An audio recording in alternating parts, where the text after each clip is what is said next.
Kilala ang Pilipinas sa buong mundo bilang isang basketball country. Kahit saan ka lumingon, may court o ring na pwede paglaruan ng kahit sino. Taon-taon, kabi-kabilang liga ay dinadaos sa kada barangay, bayan o probinsya. Ang pagmamahal ng Pinoy sa basketball hindi na bago. Katunayan, tayong kauna-unahang bansa sa Asia na nag-host ng FIBA Basketball World Cup Championships. Nangyari ito noong taong 1978. Manila, I keep coming back to Manila. Simply ain't no place like Manila. Manila, I'm coming home. I walk the streets. 15 taon matapos mapurnada ang hosting rights ng Pinas noong 1963 at matapos mag-withdraw ang Argentina at Spain sa kanilang hosting bids, hindi na nagpapigil ang mga Pinoy para sa 8th edition ng pinaka-prestigyosong basketball tournament sa buong mundo. Isinagawa ang mga laro sa Rizal Memorial Coliseum at Araneta Coliseum mula October 1 hanggang October 14.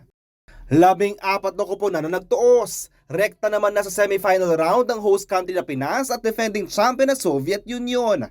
Hinati naman sa tatlong grupo ang 12 teams at ang top 2 seeds ang umabante sa next round. Historic season din ng 1978 para sa FIBA World Cup dahil kung dati-rate champion na ang makakakuha ng top spot sa final round, dito ay nagkaroon na ng battle for bronze at finals. Matapos ang bakbakan, itinanghal na third place ang Brazil. Naging mainit naman ang laban ng Soviet Union at Yugoslavia sa finals na umabot pa sa overtime.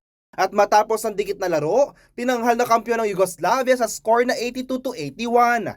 MVP din si Drazen Delipajic ng Yugoslavia na may 22.4 points per game.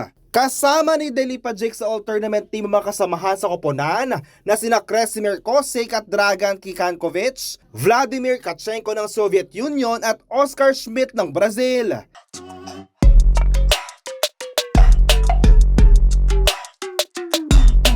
At matapos ang 4.5 dekada, muling maghaharap ang pinakamagagaling na basketballista sa buong mundo sa ating home court.